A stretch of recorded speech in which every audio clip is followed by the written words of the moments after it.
If the market is down 20% and you've just retired, what do you think you should do?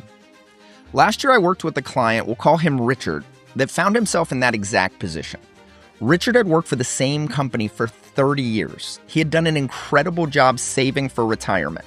The advisor he had worked with gave him a thumbs up on a Monte Carlo score, pat him on the back and said, "You've saved enough for retirement." But right after he retired, Richard found his portfolio down 20%. And he called me and he said, "Brennan, did I make a mistake? Do I need to go back to work?" Now, the reaction that Richard had is incredibly common, and it is normal to feel the fear that Richard was feeling. But in those times, the question becomes, do we make good decisions with that fear, or do we end up making decisions that cause irreparable harm? I'm Brennan Decima, owner of Decima Wealth Consulting and certified financial planner. And if you're about to retire or you're newly retired, then I really think this is an important video to watch. I'm going to cover three things today. First, I'm going to go over why a 20% dip around your retirement date has a significantly bigger impact than a correction at any other point of your investing timeline. Second, I'm going to go over the two reactions I typically see people have that end up putting them in a worse financial position moving forward. And finally, I'm going to go over some action steps you should consider taking.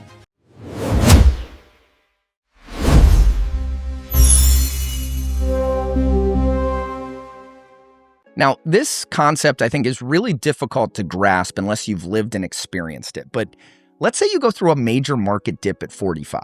It still sucks, right? We don't like looking at the statement. We don't like looking at our balance online.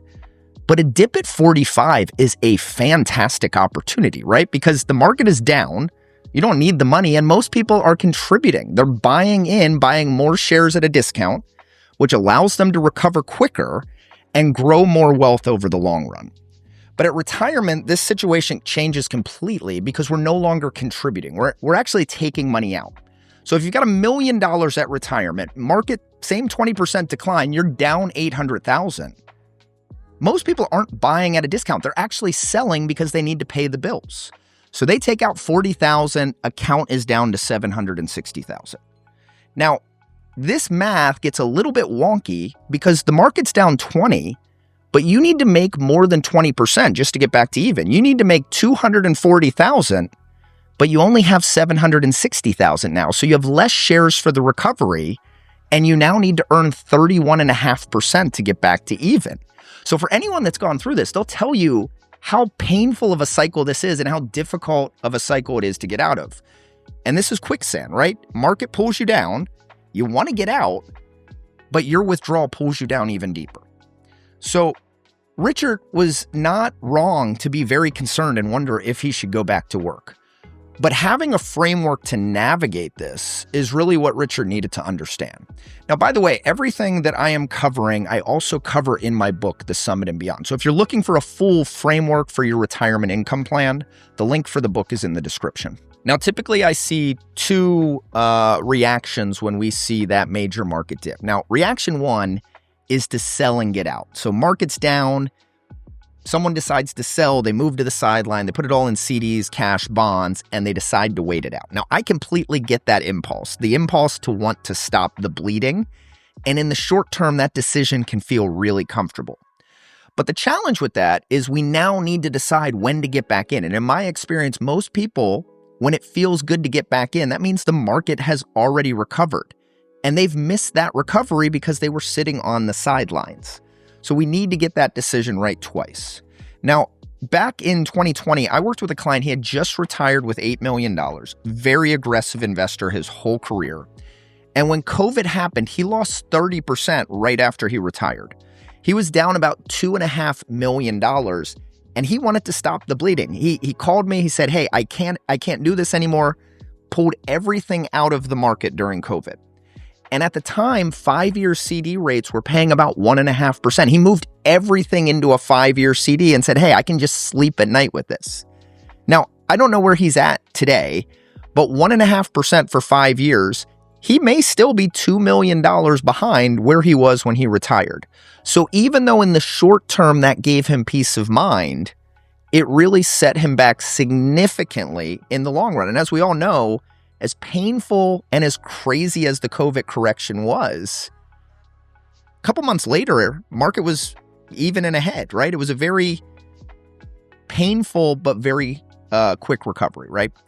Now, the second reaction that I typically see is to become an ostrich and just put your head in the sand, not look at anything, be completely paralyzed, avoid opening the statements, avoid calling your advisor. I get that one too. It's, hey, if I don't see it, it doesn't exist. But the challenge with that is you're missing out on potential actions that could dramatically improve your situation in the long run. So we've got one group that takes actions that put them in a much worse position. And we've got another group that avoids taking actions that put them in a better position. And neither of those are ideal, right? All right, so what are some moves we can consider making to plan and prepare for sequence of returns? The first is, ideally, we do the planning and preparedness before the correction ever occurs. And the way that I think about that, I live in Florida, it's hurricane season, but people that prepare for hurricanes, the ones that are typically the most successful, do the storm preparing well before the storm hits. You can't buy flood and home insurance when a hurricane is upon where you live. It doesn't exist. The grocery stores are empty. The generators are sold out. The propane is gone. So those that weather the storm the best, they've done all of that disaster planning well before the storm arrives. And most of them have evacuated before the storm arrives. They're not trying to evacuate when the storm is already bearing down, hopefully. And the market is the same way.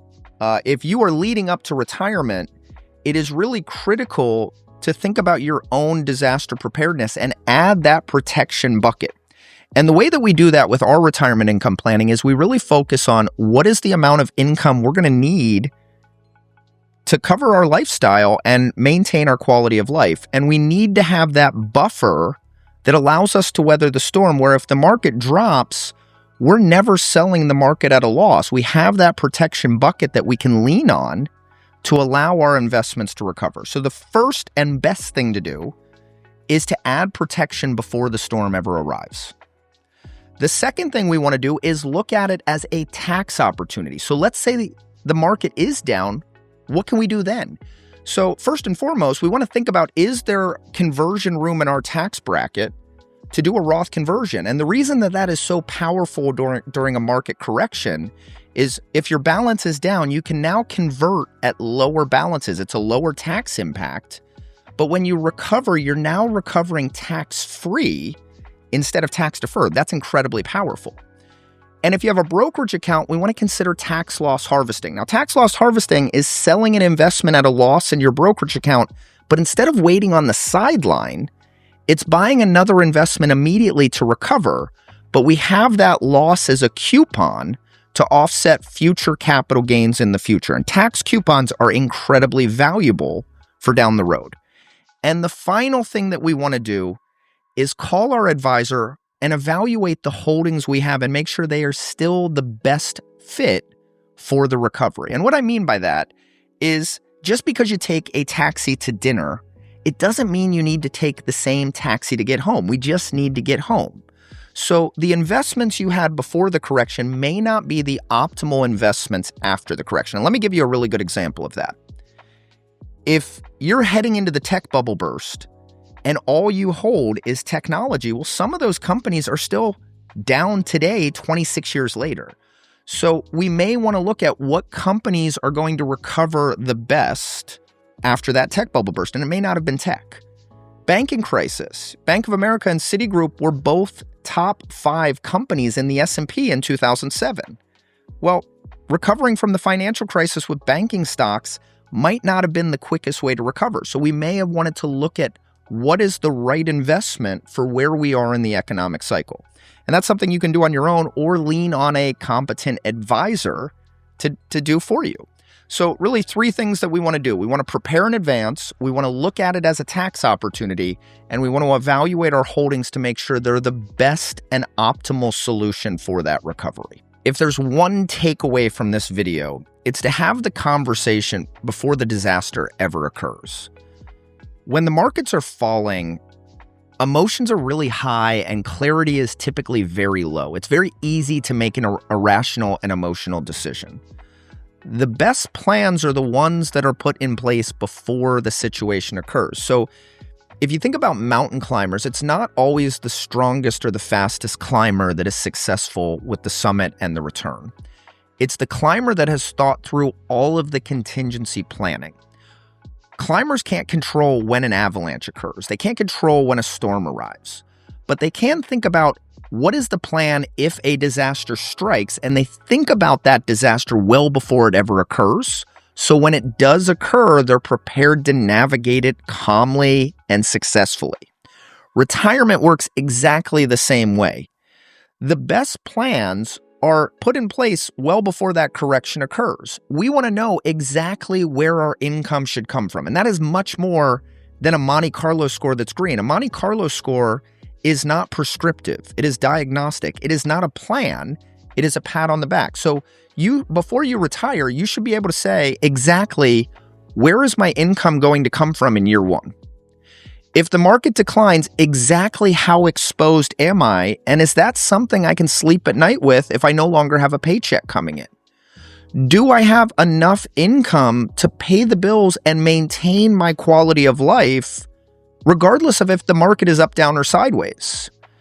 And if you can answer those questions before you leave work, you are in a significantly better situation than scrambling when the market is down.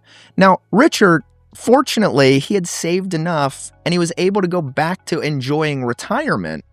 But the key takeaway was we needed to determine where the income was coming from and make sure that he had enough protection to weather that uncomfortable time. And as long as you do that, you're gonna get through those tough days, those tough periods in the market. If you found this video helpful, the next step is to go check out my book, The Summit and Beyond. Chapter 5 is going to give you a full framework on how to set up a retirement income plan. It's going to go over the steps you need to take so your income is immune from market declines, how to structure your growth bucket, and how to make sure you have enough flexibility to pivot as the world and the markets change. If you're 5 years from retirement, or if you're in retirement and you don't know where your income is coming from and you don't know what adjustments you should make, well, now is the time to have the conversation. And if this is helpful, consider subscribing, where I'll be giving you more retirement income planning videos to help put you in a better position. I'm Brennan Decima. Thank you for your time today.